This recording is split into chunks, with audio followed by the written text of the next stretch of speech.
Hello and welcome to Follow Everton. I'm here today with Geof and Dan. How are you Yeah. gentlemen today? Yeah, good, thanks. Yeah. We're straight off the back of a lot of talk in the last sort of 24 hours that Anthony Gordon has had an offer put in for him from Chelsea for reportedly 40 million, and then today we're apparently upwards rising to 45 million. What's your gut reaction on this reported links? Go on, I'll let you go first, Dan. It's just it.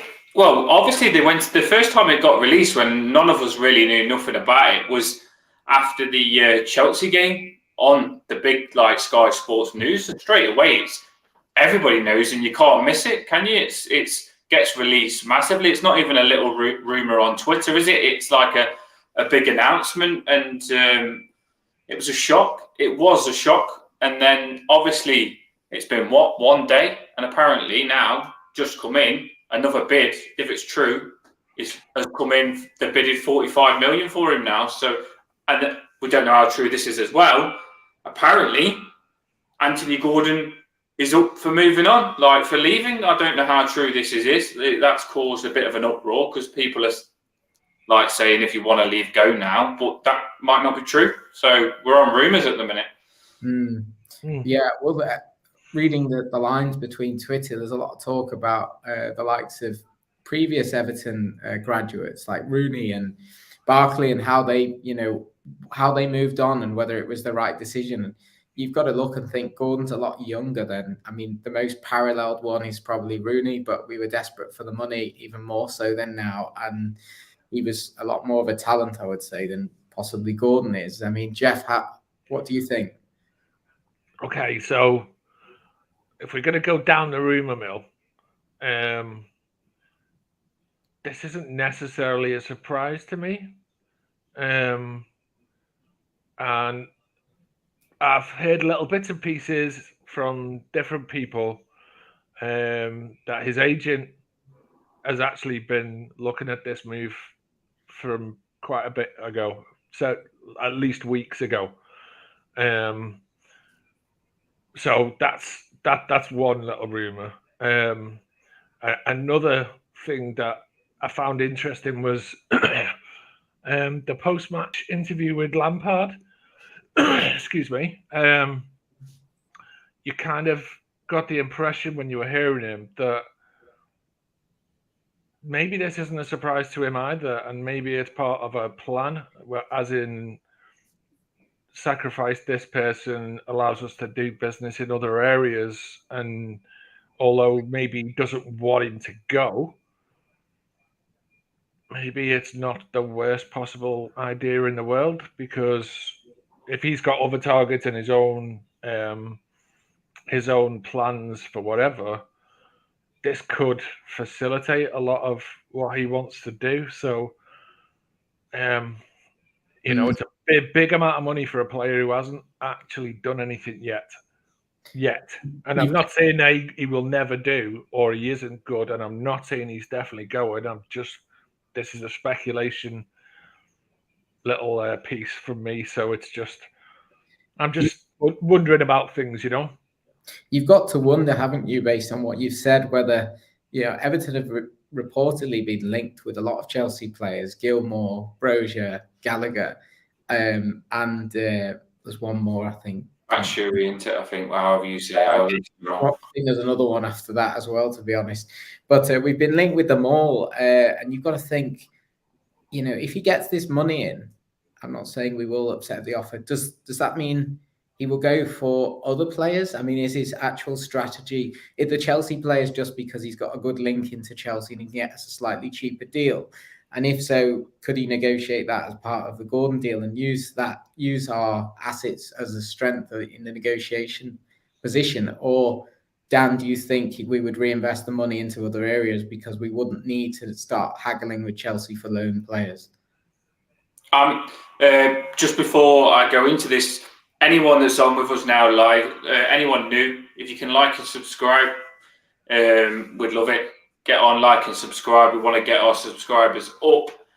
and get our subscribers up. But onto that, what you've just said, I don't know. I really am here and there, mate. I'm everywhere in my head because I don't even know what I want. Like, I want Gordon to stay, but the deal, if it's good, it'd be stupid for him not to stay if the deal's good because our situation. So it's got my head everywhere, to be honest. It really has got my head everywhere because Gordon is 21. He's got loads of talent. He is going to be class. He isn't class yet, but he's only just... He's really come onto the scene in one season, and he's the sort of player that's just literally become amazing in one season. And I'm not amazing finished article, but he's shown that he's got loads of capability in one season. So you can also think to yourself, like, if he's done that in one season and he gets better every season like that, he could be like an incredible player. But obviously the big problem is Everton haven't got time to give someone to become an incredible player, where Chelsea have. They can literally, that's the difference. They've got the time to give him and let him grow. So he's probably thinking he's better off at Chelsea. I know it's a bad thing to say because we all love him and stuff, but he's probably thinking, if I go to Chelsea, I think he's on a poor wage at Everton, isn't he? Because I don't think he's on a big wage. And he's probably looking at some of these that are on like 120 grand a week, Yerry Mina, and thinking, I get paid, 34? I don't know what he's on. What is he on, Geoff? Do you know? 50 grand? 5. Come on, then. I know you've got to have loyalty to your football team. Yeah, just going on that, I don't know if anyone remembers in the summer, there was talk about us wanting to offer him a new contract, blah, blah, blah, blah, blah, to secure the player, etc. And then we've heard nothing since. No new contract offer, no negotiations. Well, Geoff, I've just read now, this could be rumours again, it is Twitter, I've just read that 3 weeks ago we offered him another contract and he hasn't signed it yet. Yeah, and that's my point, is that there was definitely speculation that we were looking to give him a new contract weeks and weeks and weeks ago. I've had nothing since, which, again, like I say, with my little tinfoil hat on, it makes me wonder that we've not heard anything. There's been no real big push from the club. And you kind of think that maybe this it is just a kind of case of, well, in the circumstances, we don't have to pay any percentage. Well, from the financial point of view, good point. This is pure profit. We don't even have to pay off his wages. Like, when we've sold players in the past, you have to pay off the wages. Like Yerry Mina, not Yerry Mina, like the deal we're trying to get through with Ghana. It's stuck because they're trying to settle a wage dispute. There's none of that issue with us. It's basically, he's an academy player. He's on bugger all. We won't have to pay him anything, and we'll get pure profit off the deal, which is amazing for our FFP. And then it allows us freedom to do whatever we want in the market. So it could, in a way, be a really good deal for us, which isn't to say I'm not hating on him. I'm not saying we should sell him. I'm just throwing the information out there, if you know what I mean. To the people in the comments, I know we want to keep you involved. We always do. Thanks for coming on. Can you drop in the comments what you think? 45 million's coming. If it's true, what would you do? Put it in the comments and we'll share it. We've had quite a few come through already. We can go through a few of them. Julian says, evening as usual, nice to have you on. And he says he's not happy at all about the Gordon situation. Julian, let us know what specifically you're not happy about. I feel the same a little bit. Me and Jeff's more business-minded future, and I'm a little bit... And I've had it put to me today saying don't be sentimental with players. I've got no attachment to Gordon like that. I just generally think he is going to be a quality player. I love players that have got potential because it excites me. We all look at players with massive potential, don't we? And Onana coming, he's the same. He's shown that he's going to be a class player. I believe Gordon's going to be a class player as well. I don't know how good he's going to be, but with time, I think he's going to be class. And obviously, it's good to keep those players, but our attacking situation. There's some really interesting comments about the fact that we're looking at 40 to 50 million, and the fact that probably nobody would want to pay that much for him. But if we had that much in our bank account right now and we didn't have Gordon in the squad, I think everyone would be saying, let's use a chunk of that money to go and buy a good striker. Because what we're missing is someone to put the ball in the net. And if you can spend 40 mil on a striker who's young, 23 or something, is that a good deal? But you just don't know. I mean, what do you do in Gordon's position then, though, David? Because obviously you've gone and got a striker and sorted that problem out, but then you've took away Anthony Gordon. Well, I think we've got an interesting dynamic that Frank looks to be playing a 3-4-3, of which the two inside forwards are not naturally used to playing it. I think that's why we've struggled to create in the last two games. They want to be on the touchline and they want to put crosses into or feed off a target man. So I think if we're going to play that, we're probably going to need to look at slightly different profiles of players anyway. But you've got to look at priorities, haven't you? You make a valid point, though. The wingers should come from the fullbacks, like in this formation. Yeah. You make a good point. I find it really interesting that I was looking at a comment before. I was trying to find it, but the fact that he's 21, in this side, you could get 10 years out of him. I mean, there's a chance that Everton could hold him for 3 years, 2 to 3 years, get a couple of good seasons out of him, and still sell him for 45. But on the flip side of that, because he's only played 50 games. He might not play that well this season and his value might drop to 20 mil. I think it's the unknown thing about I can't believe that people are shocked. Like, he's worth 40 million. That's crazy. We was going to pay 35 million for that Gibbs White from what? I was just going to say, Gibbs White is the same thing where we just... Similar value. And I think Gordon's more proven than him. He's got 10 mil. He's got 10 years on him, Gibbs White, of potential. But it's the same situation as, you're paying through the nose on the off chance, but you might find in 18 months' time that he's rubbish and he's in the reserves and he's worth 10 mil. I mean, Chelsea have done that with so many players. That look at Pulisic at 55 mil. I'm not saying he's a reserve player, but, he's gone downhill and he's not reached his potential. Go on. No, sorry, go on. No, I was just going to say that the thing is that, like, we've all got in some respect a championship manager kind of mindset, as in we all look at things and go, if this and if this and if this, and and the truth is that we don't know anything. Jack Rodwell was going to be an England international and he got an injury and he was never the same again. There's quite a few players who have had an injury and never been the same player again.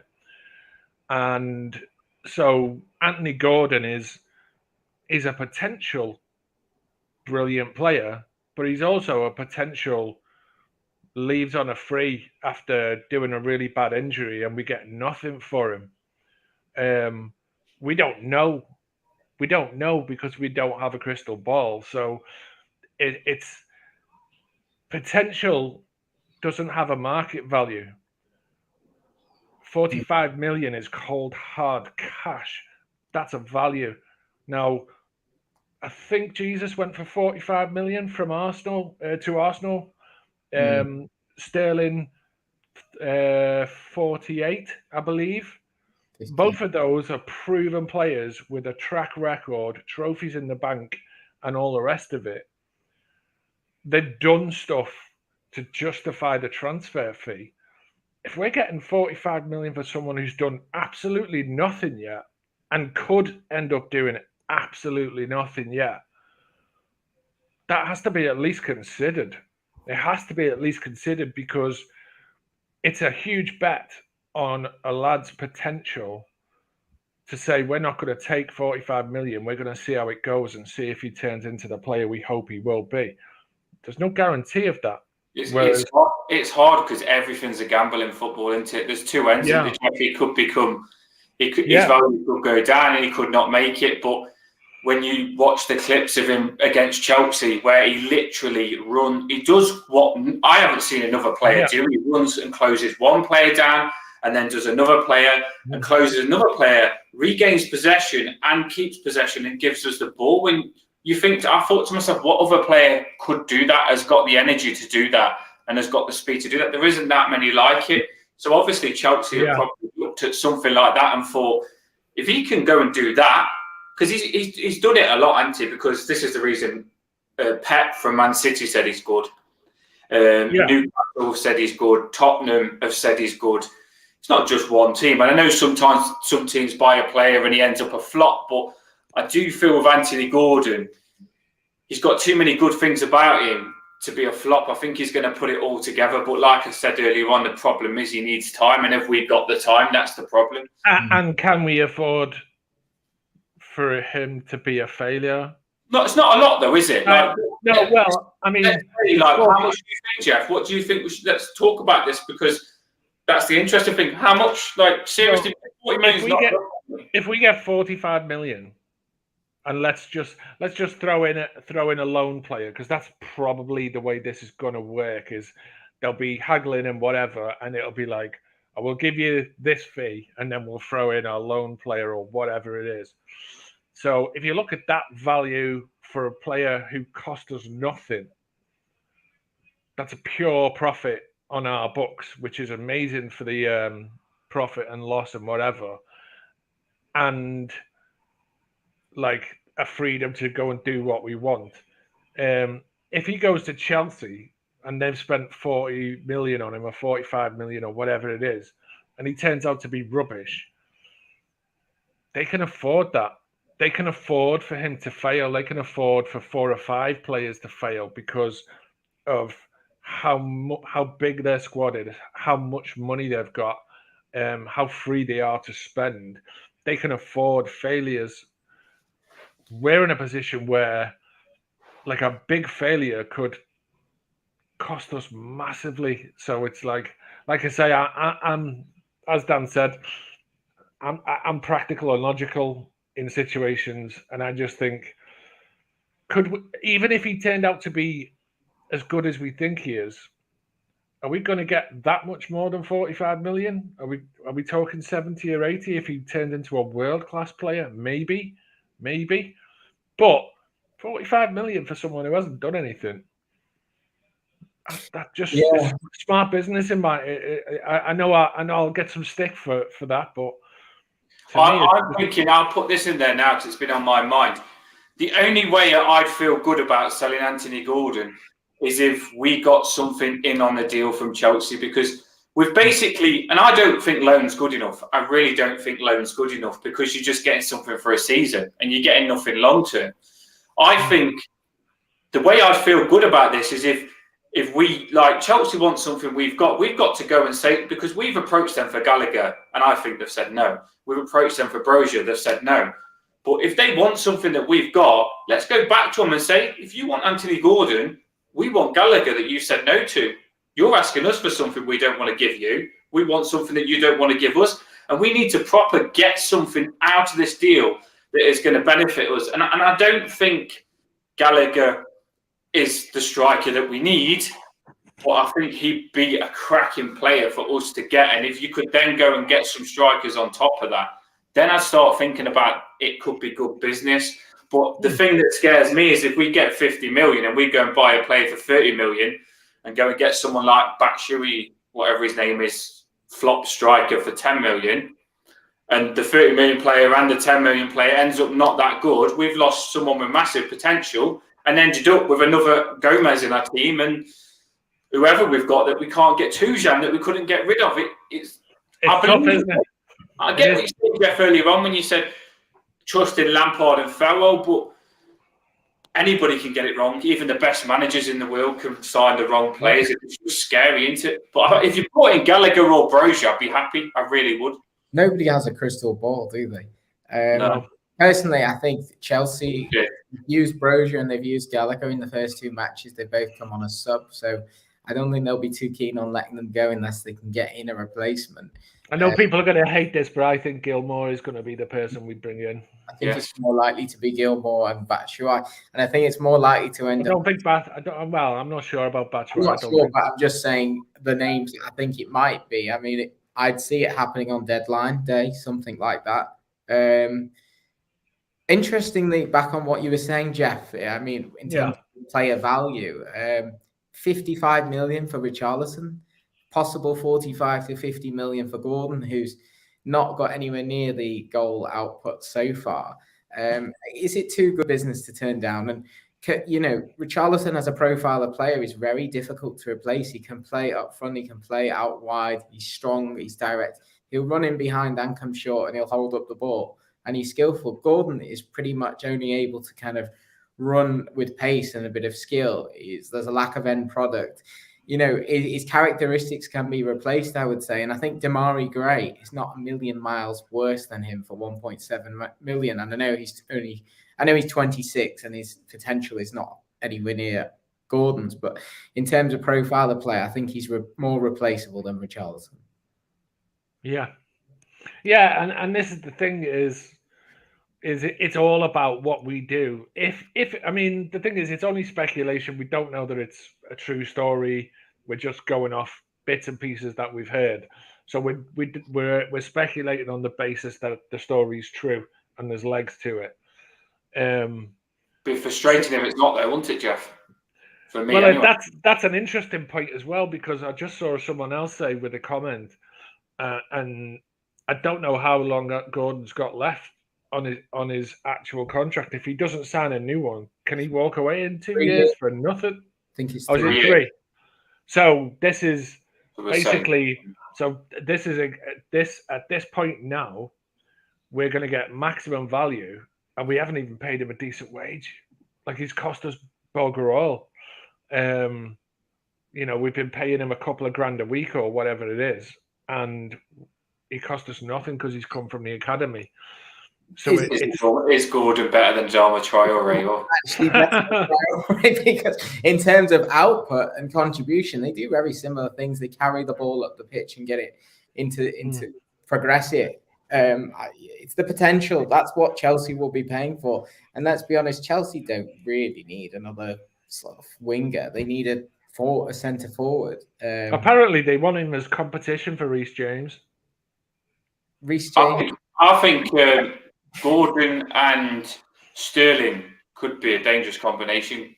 I can see why they would want him, because they've gone and signed Sterling, who's quite old, and he's not going to last forever, is he? And like I said earlier on, if give Gordon 2-3 years and Sterling can't play anymore, you've got Gordon come in for him that can probably punch his weight and be the player that they need to be in that. It is kind of good business for Chelsea, like thinking future, which they don't normally do they? So it's good business.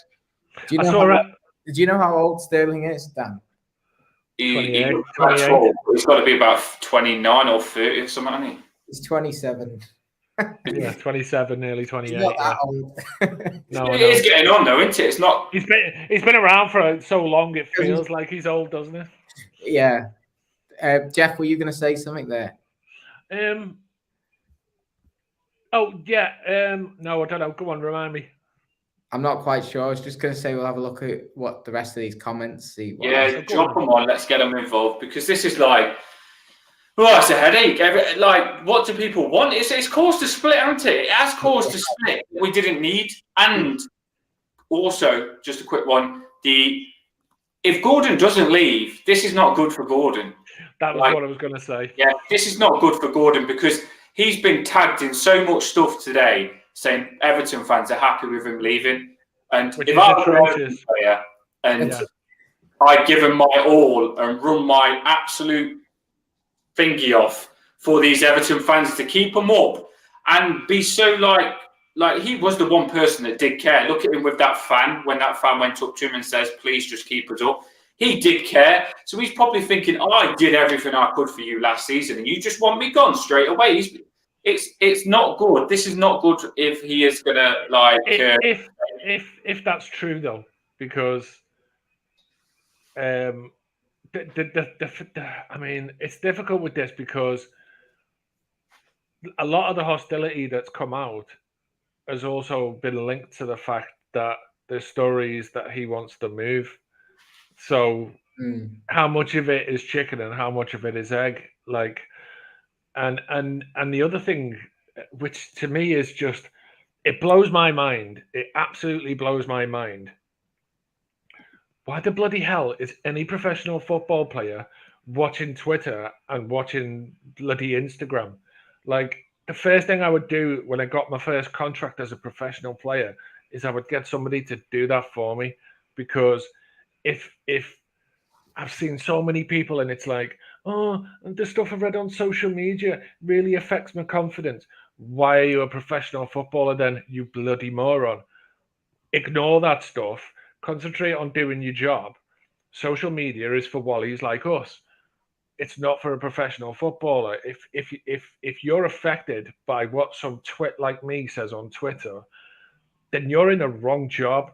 You're in the wrong job, because your job is to play football and earn millions of pounds and win football matches, not to troll Twitter and cry if somebody says something horrible about you or whatever. That's just annoys me. It just annoys me. Hey up, Mick. Hey, You all right, buddy? There's the man, the main man, Mick. We've got some of the regulars on. We've got Kevin here as well. He's said he's a bit late. No worries. You can always watch the stream back. And Damn players or assets. See, it is dividing it. Like, I know a lot of people are saying move him on. It's business, but if we move him on, fair enough. And I get they are assets and stuff like that, but it just worries me that we've got, after Gordon, we've got Gray, McNeil, and Rondon. Townsend back in threat after that. So yeah, the last bit of attacking threat we've got, ain't we? We had Richarlison, and he's gone. And I watched him against Tottenham. He made a big difference. And I'm not being funny. If we had Richarlison, we probably would have beat Chelsea and beat Aston Villa. So we took him away, and now we're going to take Anthony Gordon away as well. And I just don't know whether it would be part of the plan with only 2 weeks of the window left. It does seem rather last minute for Everton to try and bring in long-term replacements. Well, I read a comment, and you don't know how true it is. Someone put up Everton are testing the waters on that Bamba player, from the French Bamba player. And I thought to myself, we're testing the waters. Why are we testing the waters? We need to get someone quick. We don't want to be testing the waters and putting in a bid, then playing around, and then I'm not saying rush the deal and get the wrong players, but we've got to be a bit quicker on this, because I do feel if Rondon, he isn't going to play Rondon, we could have done with a striker against Nottingham Forest, because these are games. I know it's only the start of the season, but we need to pick up every point we can. We stayed up by how many points last season? I'm not saying we're going to be in a relegation battle, but if you want to keep away from it, every point is massive. So we kind of do need a striker now, don't we?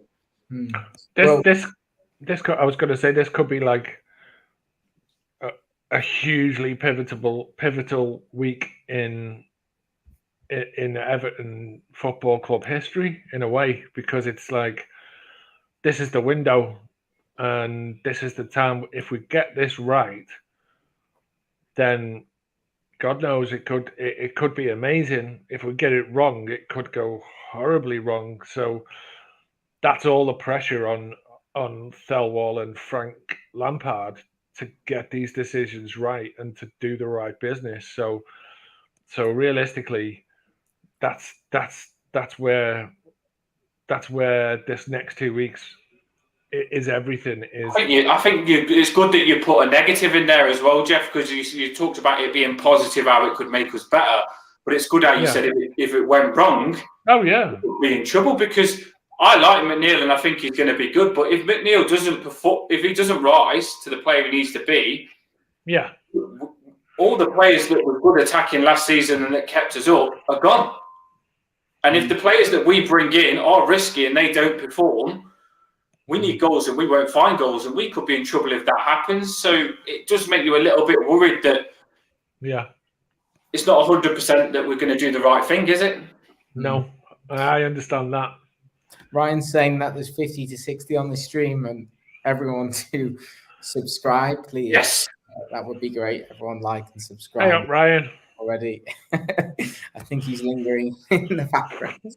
Or he's watching. One thing I was going to pick up on was sort of the atmosphere towards Gordon lately and how that might have affected what's going on in terms of the fan base's reaction. I mean, when I was at Villa Park on Saturday, I was having a chat with somebody sat in the row down from me. He was quite disappointed in Gordon, and we were discussing about how he's not near the finished article yet. He's very slight. He needs to kind of put on a bit more muscle and be able to kind of take the ball and not be shrugged off so easily and not go down so easily. He's picked up on a lot of the negative traits from Richarlison, it looks like, unfortunately, in terms of going over too easily, and it's getting a bit frustrating for the fans. I think he does some. I think on what you're saying, I think he does some like stupid little things that are easy to correct wrong. Frustrating things because they're just simple things that you know he can get right. Little simple things, but on the other hand, we played him striker the last first 2 games of the season, and do you know where we're saying, he should get bigger and stronger? We shouldn't be playing him as a centre forward. Look how big he is. You shouldn't be using Anthony Gordon as a centre forward. He shouldn't. And if he's playing as a winger in his natural position, you won't be saying he's got to get bigger and stronger because his only job then is to take players on, run at them, and get the ball in the box. Yeah, but then again, like if you watched the Chelsea game, Raheem Sterling played as a number 9, and he's tiny, but like he caused all kinds of problems. So in a way, yeah, maybe Gordon shouldn't have been in that position. But you can also say maybe he should have done a little bit better. You know that, and I mean, that devil's advocate. You know me, I'm always kind of like I see both sides of the issue. I just don't think like Richarlison, an example on that, and what you said as well. He played left wing and he played up front when he had to and did the job. But I just feel like Anthony Gordon being 21 and just learning his game, you're probably mixing his head too much and the number 10 position. You're mixing his head too much and asking too much from him and confusing him on his growth. That's how I feel about it. But I think Sterling's had many years to increase his physicality, and although he looks quite slight, he is strong and he does keep the ball. It's very difficult to get the ball off. I think the other thing I was going to say was Gordon dyeing his hair. I'm not making any thing out of it, but I think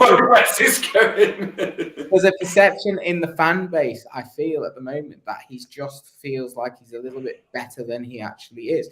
It's a good confidence thing for him, and you've got to have confidence to play it in an attacking position or you're not going to score.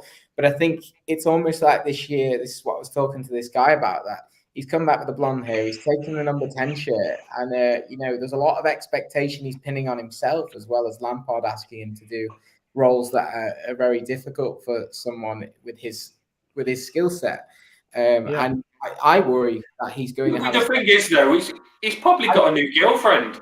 He's probably seen someone on Twitter that keeps liking his stuff and she fancies him. So he's thought, you'd look nice with blonde hair, and she's told him to blonde his hair. That's just normal life stuff. It might be not linked. Yeah, there's a danger that he has a second season drop, and I think his performances the last 2 games, and it's not his fault. He's been played up front. He looked miles better on the left wing in the second half against Villa, with an actual forward next to him. So it's very difficult to pin it on him. But this is just the feeling I got around the stadium of frustration with Gordon. I just wanted to see what you thought, but obviously, our sources tell us Gordon is happy at Everton, according to Ryan,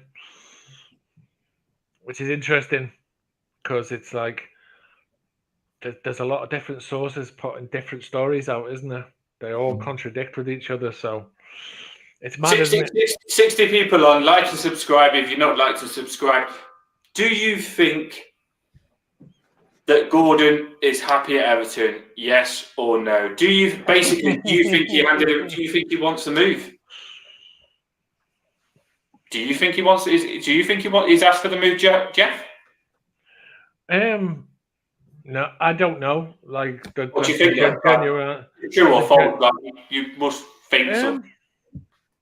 No, I really don't. No, that's the thing. Is like, I mean, I've seen video or whatever. He was out in London today shopping. So people are like, well, he's definitely going, and it's like, that doesn't mean anything. It really doesn't. And then there's other people saying, oh, he liked a certain comment or he disliked a certain comment. And to me, it's all social media noise.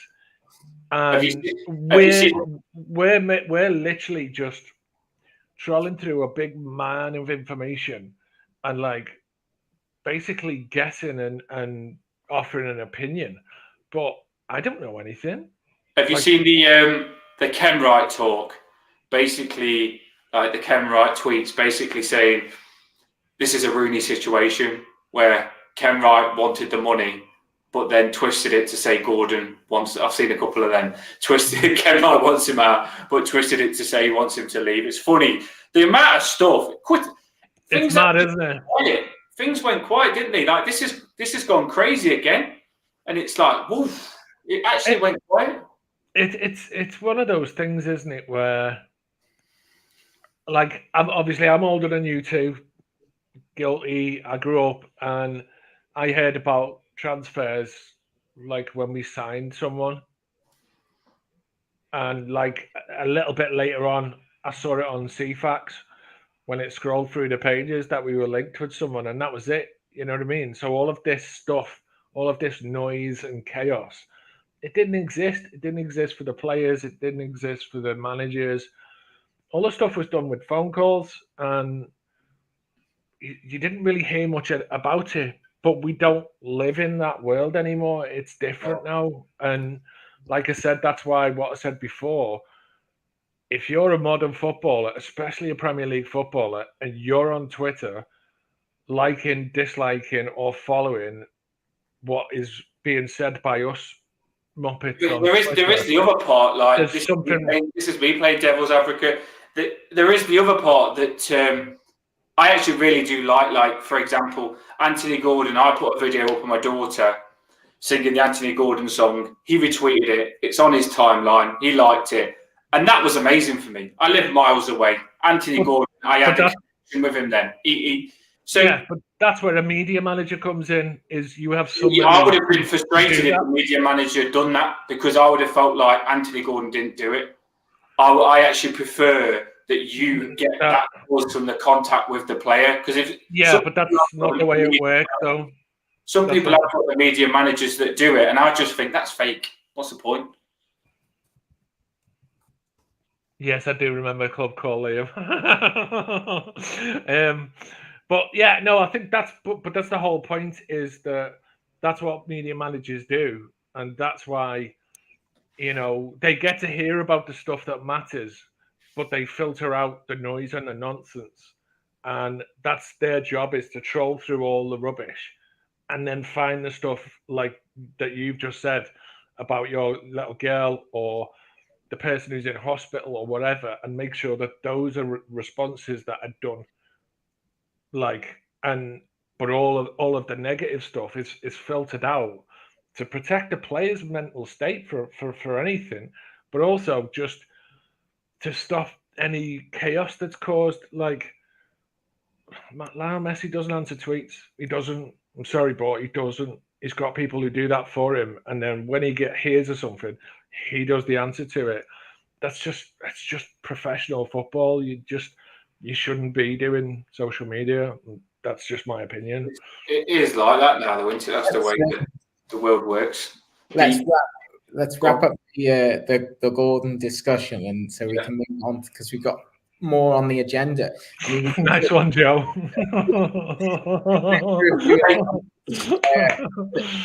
It seems the consensus is that people are willing to kind of accept the offer if it goes to sort of 50 million. I don't know. Would you say that's fair? Or I think at 40 we're a bit reluctant because there's so much potential and he's got so many years under his belt to possibly offer. But at 50 mil in our situation, it's pure cash, pure profit, and can be reinvested. Do you either of you have any other opinion? Are you desperately wanting to keep him? Are you saying reject the offers, Dan? Or? Oh, sorry. I've just actually found out a way that when I've just seen Geoff was reading the comments, and I was thinking, where's he seeing the comments? and I've got them here, so I can actually read the comments. I can't remember missing that. Now I can see David B, Jan Dolph, do you know what I mean? Colin there has been commenting. And the only thing I'll say, Baz, in response to that, is the decision on whether he gets sold or whether he stays, in my opinion, the final decision is Frank Lampard's. He's the manager, and if he doesn't want to sell the player and the player doesn't want to leave, fine. If he's happy with the deal and the player's happy with the deal, that's also fine. Like, if he stays and he plays really well and he does sound, I'm happy. I'm not bothered. I'm literally just speculating and throwing stuff out there and saying if this and if this and if this. But like, if the player and the manager are happy and they don't, you know, if he wants to stay and play and the manager's happy with him and doesn't want him to leave, the conversation is mute, isn't it? Well, Peter says that we've got to do basically what is right for Everton. Whether Gordon is happy, what is irrelevant. You know, sometimes you've got to sell the players if the price is right. We had another comment before, which I thought was very interesting, and I'm struggling to locate it now, from a lady who was basically saying that our forward line, I think she was trying to suggest that our forwards are very similar. Gray, Gordon, Townsend, they are quite similar forwards, and you need some sort of variation within your forward positions. Do you tend to agree with that? Me? I was just going to offer. I wanted to point something out. I watch most games because I'm a football expert, as you all know, and I watched Nottingham Forest with that new striker that they had, and he didn't do much, but he was a nuisance. And every ball, he's just a big lad, big centre forward. And even if you ain't the best sometimes, just having that centre forward just there, being an absolute nuisance, just makes joy everywhere else. You know what I mean? Other players get a bit of joy from it. Brennan Johnson benefited from it. And we're going to come up against him. He'll probably be a nuisance against us. But luckily, we've got big Tarkowski, so I'm not worried. But my point is, like, we need a striker. We generally, and I feel it's got to be a big striker. I really do. We need like a centre forward that can hold it up. And if we're going to play with Patterson, who's growing every game, and Mykolenko bombing it down on those wings, the moment Patterson and Mykolenko realise they cross it in and our centre forward is going to get to it all the time, they're going to get more confident at doing that, and it's going to work better. So we need a big centre forward, and I'm seeing some strikers that we're getting linked to that just ain't ticking the boxes for me. How do you feel about that? How do you feel in the comments? Do you feel like what striker would you want? But what would you want the striker to be like, basically? This was the comment from Holly that I was referring to a second ago about the fact we need different characteristics in the forward line so that we aren't predictable in the way we play.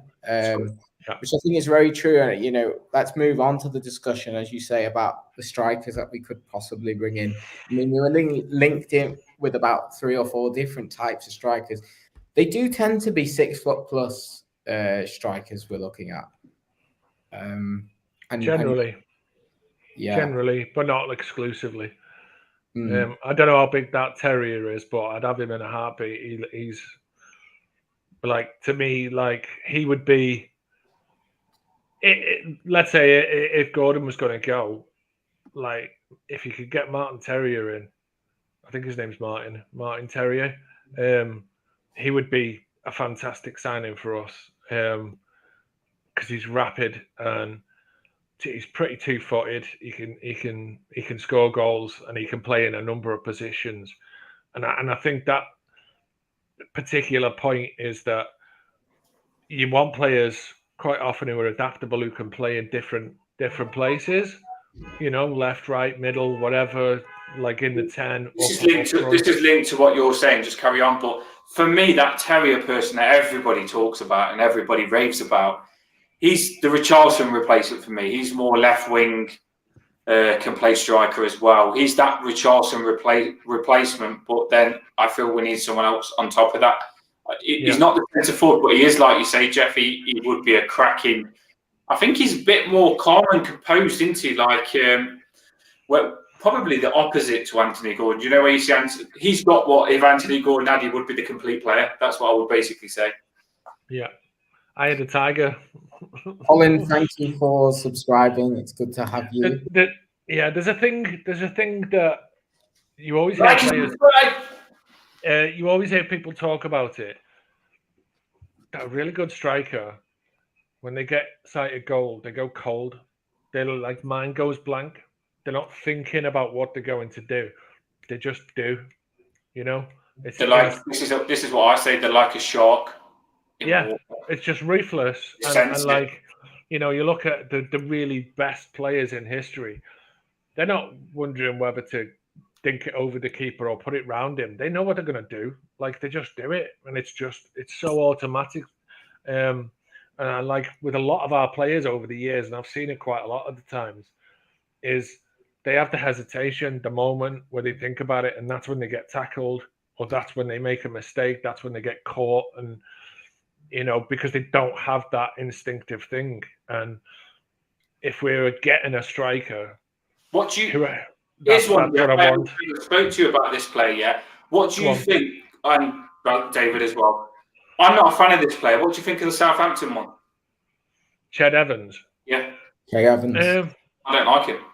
Oh, no, sorry, not Ched. Che Evans. Yeah, I'm a no likey.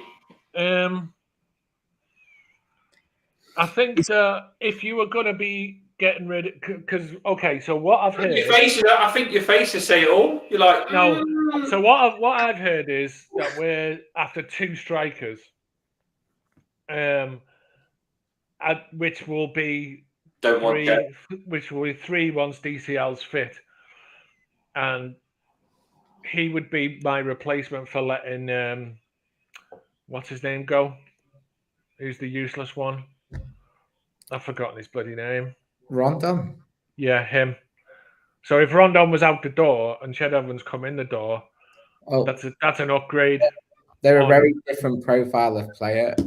Those I know, but it's basically three forwards of different types, and he's like the big kind of lump up front kind of situation, which I don't think Rondon can Rondon head the ball. I don't think I've ever seen him really do it. Rondon doesn't look like scoring, but he is a nuisance when he's fit. Yeah. Jason says Che Adams, no.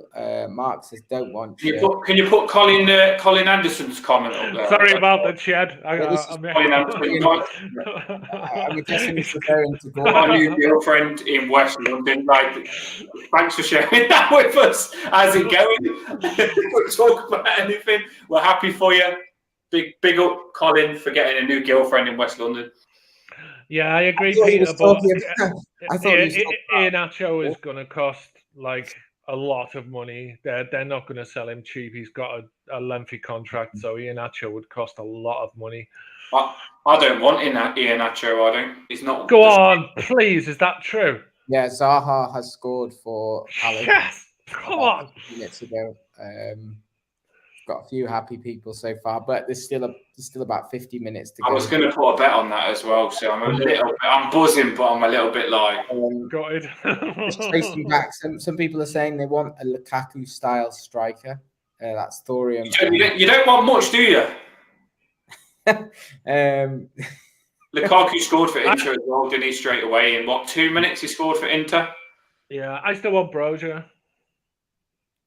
Yeah, I still want Ghana guy, but on the Ghana guy thing, what's happening? We'll keep that short because it seems like the talk's gone dead, but Gilmore's come back in the picture big time. Does that mean Ghana guy's finished? No, I just think Ghana guy will arrive before the transfer window closes. What, you think we'll get him? Yeah, I think it's an absolute certainty. I mean, the deal's done. The terms are agreed. Everything's agreed. He's just arguing about the payoff with them. And the thing is, people are saying, oh, well, if he doesn't want to agree the terms, well, I don't want him anymore. And it's like, he's taken a pay cut to come back, but he's wanting the payoff that he's owed from them, and they're trying to stiff him for it. Mm-hmm. So I don't blame him for holding out for that, because basically what they did was they they deferred loads of wages, because of the COVID situation. So he kind of feels like he's done them favors already in the past because he didn't have to. Yeah, exactly. So they're not going to pay him, and they're basically hoping we'll blink first and just, he'll just go and whatever. And he's saying, no, I want my money, or I'm just going to stay here and go for free at the end of the season. So I've seen a player that I would have for Everton that's not getting on well at his club. And just interesting whether you'd have him play. I don't know if you know about him, Mbappe.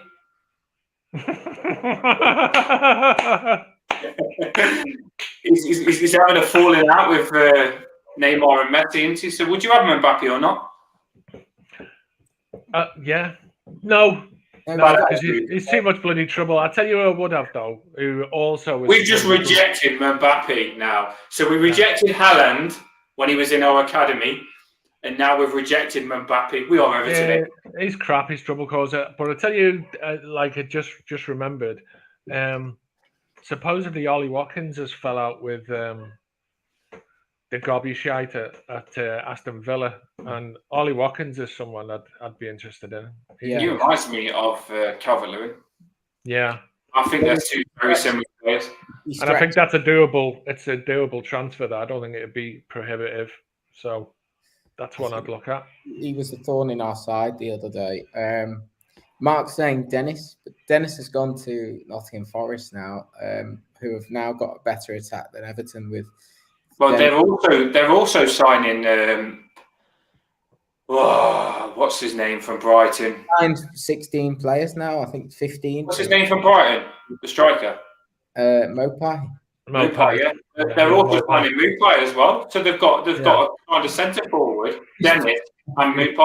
Moonpie. I'm going to call him Moonpie. Moonpie. We're going to move on in a second because 52 minutes in and we haven't mentioned the Villa game, and we were going to wrap up our overall thoughts on the Villa game. Is there anything more transfer-wise you want to discuss first, or just get it done? Just like whoever's doing the transfer stuff, just push it. I'm impatient and I want stuff done. I think we all are. We need the decisions to be the right ones, and the players need to be the right players for us in terms of ability and character. So if it takes us the remaining week and a half to get the deals right rather than rushing, that's I wouldn't normally rush, and I don't want to get the wrong people, but just get the right people and get it done quick, because these fixtures, no fixtures are easy, but these fixtures are nice fixtures that we need a striker in these fixtures, basically. Just get us a striker. What do you think about the Rennes one? What's his name? The one from Rennes? Sangisa or whatever his name is. 15 million, something like that. I think we've balked at paying what they want. Because basically what they've done is I think they've sort of come back and said, oh, we want 15 or whatever. And we're like, no, because it's Premier League tax. They're basically... I take it, am I on the left? Can I, on the comments, am I on the left? Because he just said, what drugs is the one on the left on? And Basil, I don't think he said anything that's like, it's on me, on it. It must be on the Mbappe comment, probably. It's not me, though, because I'm in the middle, so...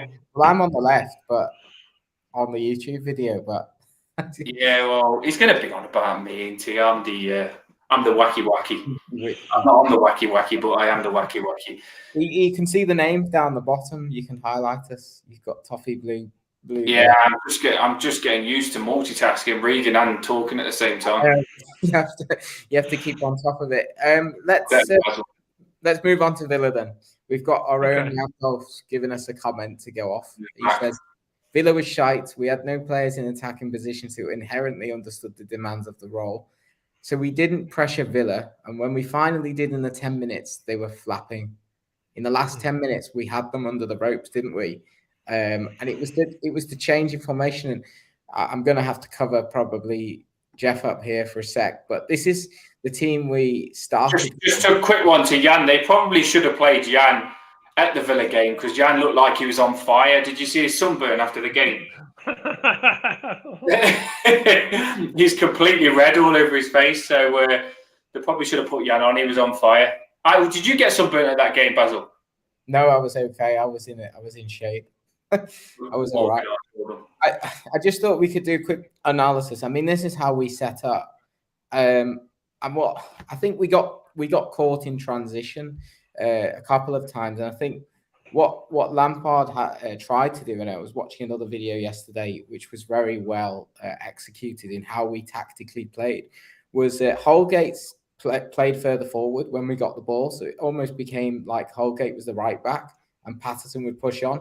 But when we lost the ball, it was just Cody and Tarkowski who were not the quickest, and they were chasing back versus Ollie Watkins, who was stretching our defence.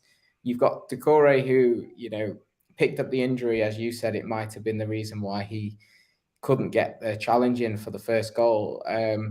But personally, on what Yandolf said, I agree that the forward line there was what was the struggle, because it's three wingers playing up front with kind of no idea where to go for. And please come back to me, Jan, or Dan, or Geoff, and try and be a bit more positive, because I'm very negative right this second. Because what I saw in that first half with this formation was an Everton team who were slow and almost looked like they didn't know how to score or want to score. It was more of a, let's see if we can get a draw out of this game. Let's keep it tight. We don't really know how to pass. We're playing long ball up to wingers who are never going to beat the likes of Konza in the air, and not really exploiting what Villa played as a formation, which was the 4-4-2 diamond. They had all their players in central region of the pitch, which left Michaelenko and Patterson kind of the free reign. And we really didn't bring them into the game as much as we should have done. And for me, it was like Everton. I know it's really early days, so we're going to have to give them time, and I'm going to give them time and be patient. But Everton seem to struggle to know how to pass forward. You know, it tend to go along the back line, Tarkowski to Cody and back quite a lot. And do you want me to sort it out for you now?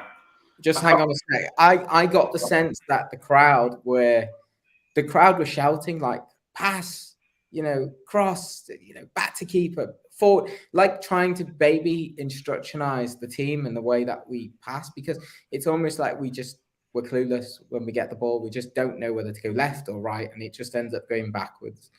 Go on, Dan. No, just like on what you're saying, like, let's go with it. Get me 2 seconds. Put it back up. I can't move them about. We need to get a tool where we can move these players back.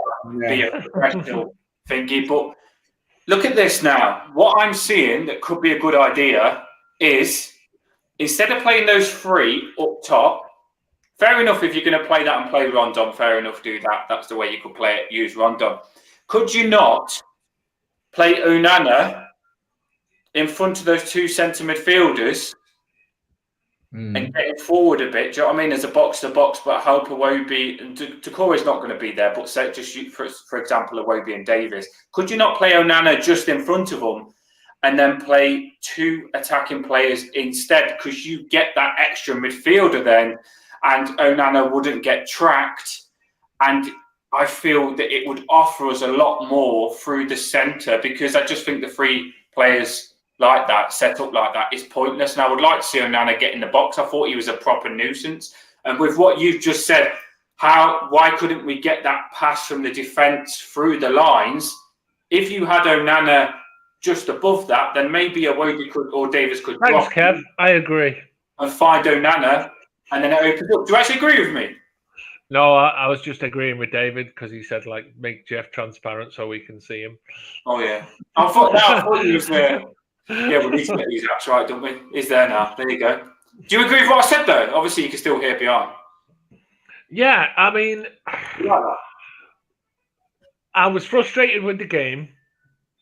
There were some good things, some bad things, and we could have got something from that game, and we didn't, and that's annoying. And I just think most of it is irrelevant. because the team that we are like after that game bears no relation to the team we're going to be in 3 or 4 weeks. That's why I'm not saying what you said is true, but you still feel though, Geoff, that no. But let me just say, we basically we tried something and it nearly worked. It wasn't exactly brilliant, and we were defensively pretty good. We made a couple of little mistakes. We allowed them to have a lot of the ball. We worked on the counter. It didn't quite work. Nothing's quite there yet, and that we also you've got to consider that that's 3 injuries in 2 games that in important players in important positions that affected the game directly because the Curry going off changed things. Mina going off and Godfrey going off changed things. So we've been really unlucky. But there's still a lot of stuff I'm seeing that's positive, which is the fundamentals of defending set pieces. There's lots of things that I can see that can be built upon. But until we get the forward positions fixed, effectively we're just pushing. We're just basically playing a game of chess on the Titanic. It feels like, because without forward options, we're not really a threat. Until we're a threat, we're basically a sitting duck. One thing I will say, I just read one of these comments. The transfer business makes our season. We get those deals right. We bring the players in that we need. We're a different team. A lot of these comments are pointing. I'm just going to read one out. Eugene says we're at the bottom of the league. One thing I will say is do not worry. Do not worry. It is way too early to worry. I know we was in a relegation battle last season, but we are a lot stronger this season. He's moving me about. We are a lot stronger this season. We've brought in too much good things to be in trouble. Don't worry. It's just 2 games that we could have won, that we was in, and we're looking better. So don't look at the table at this time of the season for me. Do not do that, because it's ridiculous to look at it. One thing we need to look at, because it's the only thing that really matters to me from that game. I would have liked to have got a result, and I'm happy that we lost, and all the rest of it, fine, whatever. But I'm not going to throw the baby out with the bathwater on that. It's a good point there, isn't it? Formation was sad. If we had a different front three, both of those games, Chelsea and Aston Villa, the result would have been different for me. Yeah, it could have been better. But the one thing that I want to talk about, and it's the only thing that matters to me in this particular instance, is how good is Onana? Oh my God. That guy is going to absolutely tear this league a new one. What's his name? Onana. What's his name? Onana. I want to come on to Onana, but let's just wrap up on this. That's a bit dirty, that is, David. Few of these comments about the personnel. I mean, can we look at this game and say for sure that we agree that Lampard was too slow to make the changes, and actually that front three was toothless and never going to work from the start, and it was more about the personnel than the formation. As to why we're not really going to score unless it was a set piece. Yes, there was really promising moments such as defending and attacking the set pieces, but in the game plan, that balance was never going to work.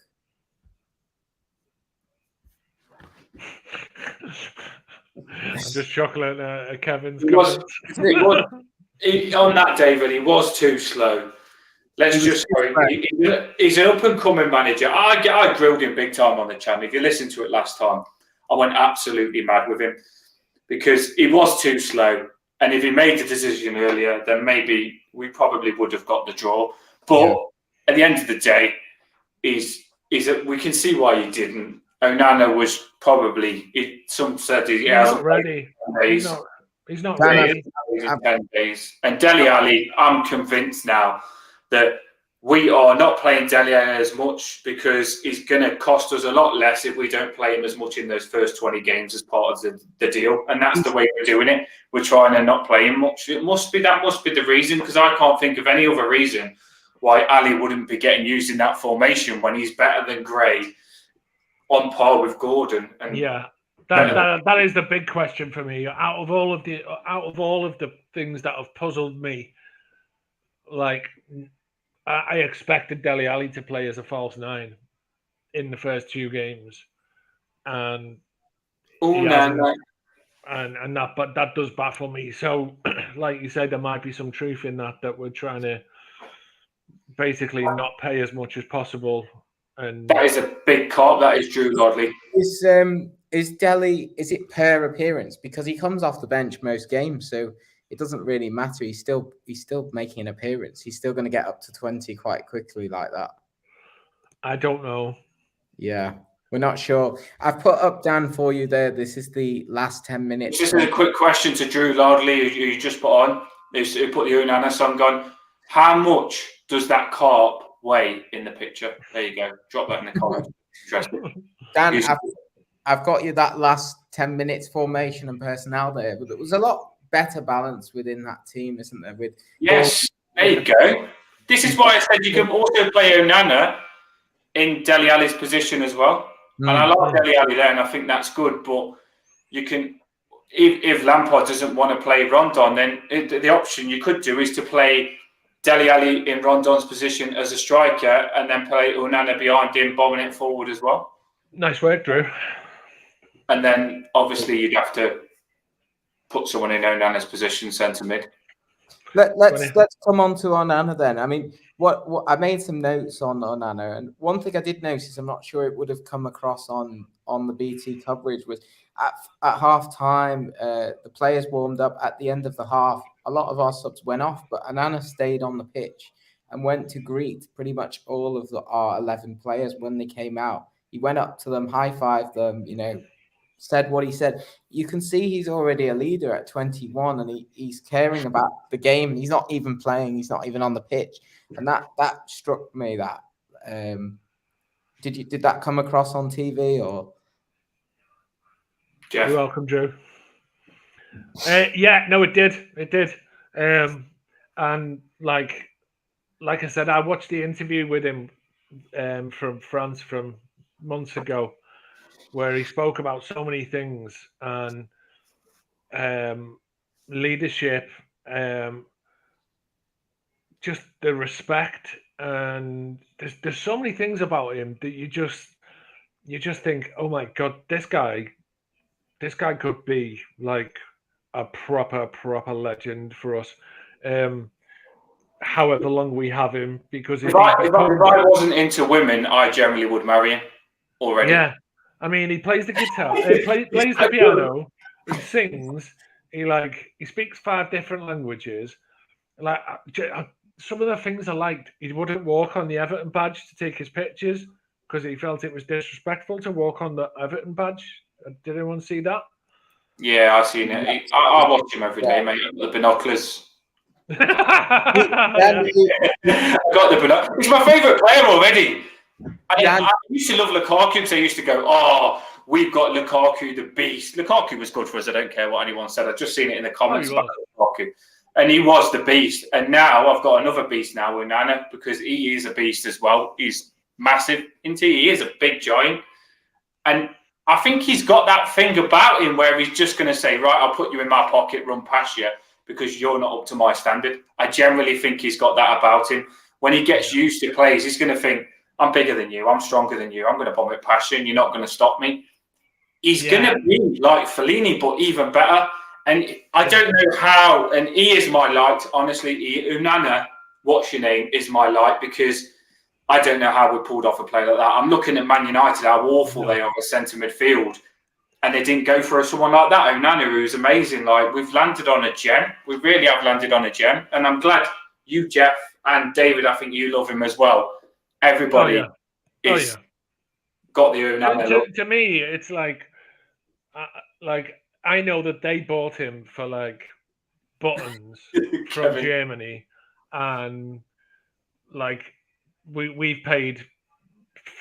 I think they bought him for about 7 million from Germany, and like we've put 30 on him or whatever it is.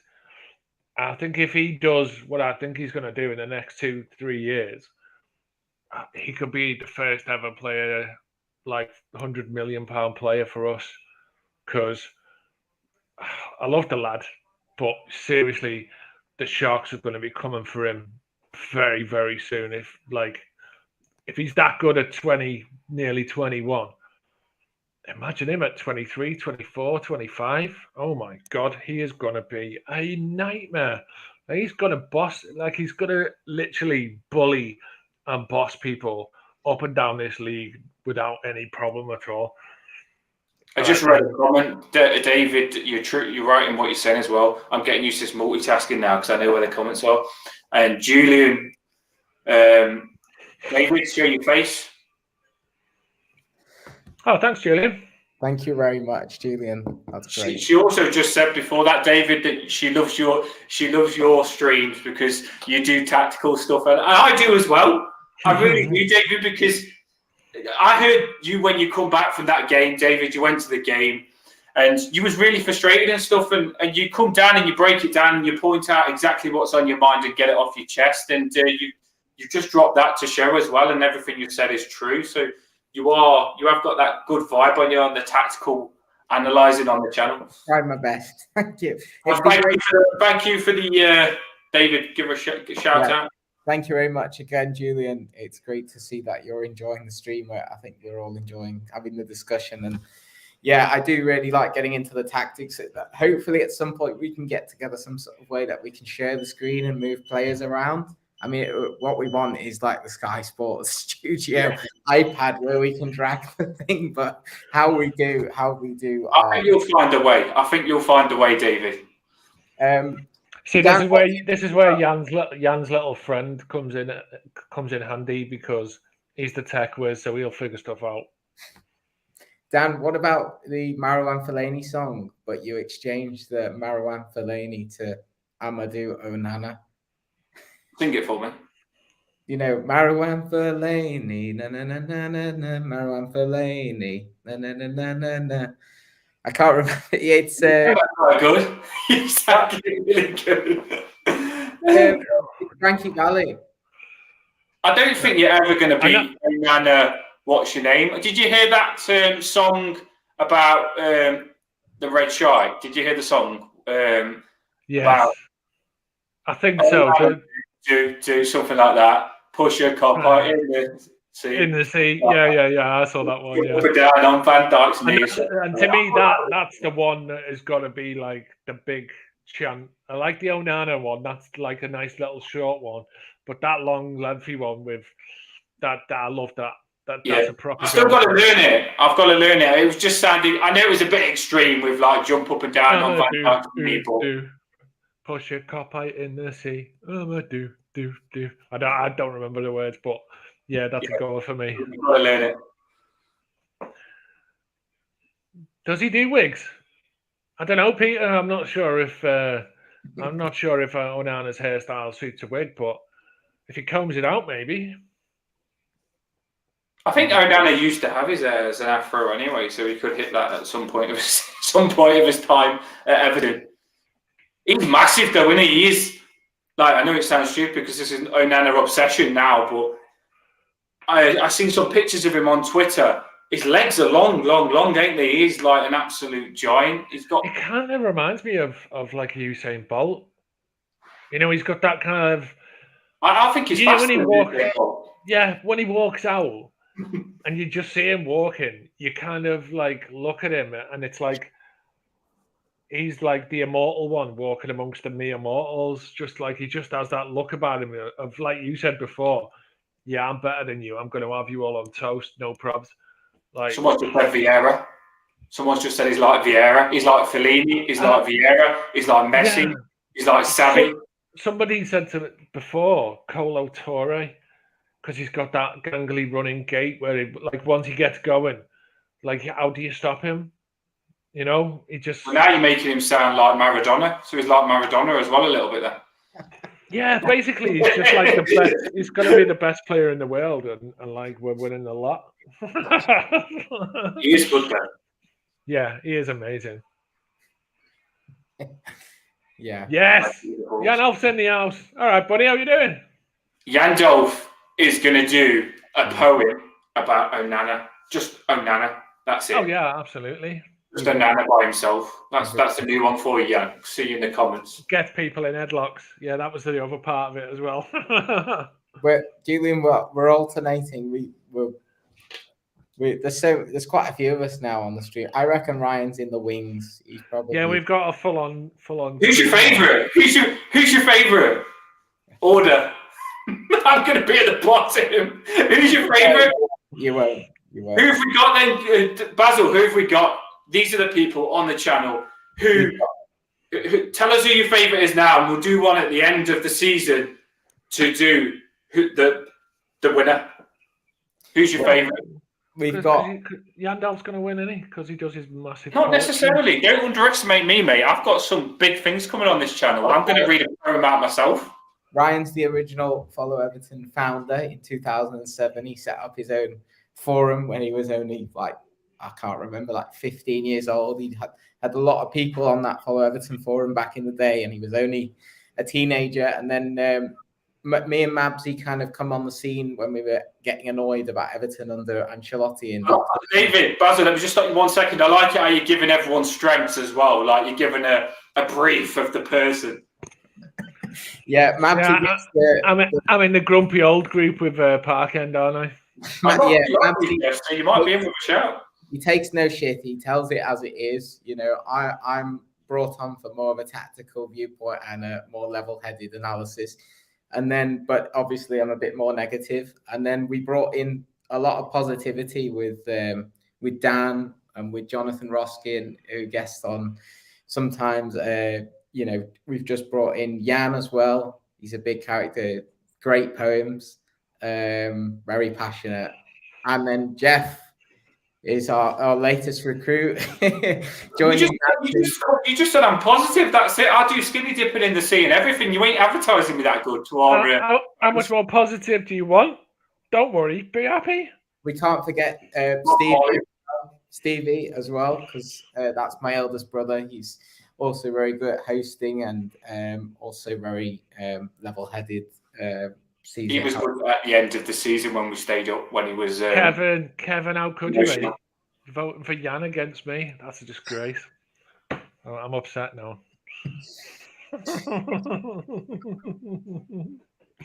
You're gonna cause a war, but I can't believe people are picking Jan over me. I wish everyone's picking Jan. I'm getting a bandana. I'm telling you. Dan looks like Robbie Savage. I'll take that. I prefer Jimmy Bullard, to be fair, but. Yeah, I would have preferred it if you said I was like Aquaman or something like that, but Robbie Savage, a lot don't like him, do they? Yeah, I think Yandolf's got the votes because he's asking how he is. Yeah, basically, yeah. I think Yandolf's just in the comments, like winning them all over, writing nice stuff to him, saying you've got a nice profile. Yeah. Basically, in a popularity contest, we all come second. Peter, he was sat with us. You remember when we all sat together for the Chelsea game, and he thought Yandolf was a pirate. He is a pirate, though. I'll tell you something though. Yandolf at that game, he does his poems and stuff like that, but he has got a voice on him. Oh my God! Lego on, isn't he? And he looks like a rock star. Yandolf is. Has he done his hair now? Has he? How loud was Jan at the stadium? Like he was louder than the freaking. No. I'm loud. I am a loud fan. Watch this space for the next appearance, because I spoke to Jonathon. I think he's doing something with his hair. So interesting. I've got to make sure people like me more than Yandolf, so I'm going to have to start writing poems. Or you're the nudist beach man. Yeah, but people obviously don't like that. I'm going to have to get a new talent. Do you know where you put like water in cups and play music? I'll probably try and learn how to do that. Just wants Yandolf and Anana in a duet. Oh my god! Yeah, that's amazing. Yeah, because they do the musical stuff as well, don't they? Yeah. Oh my god. Jeff, you've got Peters talking about the supposed copite in disguise who was sat behind us, telling us all to sit down and reduce the atmosphere. Oh god, yeah. What an absolute gobshite he was. Oh, sorry. Am I allowed to swear on this thing? It's a The family. thing is, it was really annoying because it's like, if someone wants to get past, I have to stand up. Like, otherwise, what am I supposed to do? Just sit there and just go, no, you can't get past. And like, Drew likes Ryan. He says it how it is. Yeah. Ryan's got a fan. Well, hey, nice one. I like Ryan. He says it how it is. Jonathan, I like. Jeff, when he wrote this, I didn't read my name in there. I actually, do you know what? I was the person that said to him, how much did that fish weigh? Because I used to do fishing, and took an interest and asked him how his fishing went. And I wasn't even in there. Hello. And it looks like we're under threat, us and Stevie. I know, and I did read £27 this fish was as well, and I tried to make friends with him, and he didn't even give me a shout out. Right, I'm putting my hair back now. It's great. Yeah. Right, anyway, I want to watch the second half, so that's fair enough. I think time to wrap this up. Had a nice long debate. Thanks everyone for joining us again on Follow Everton. Thank you, Jeff. Thanks, Dan. Like and subscribe.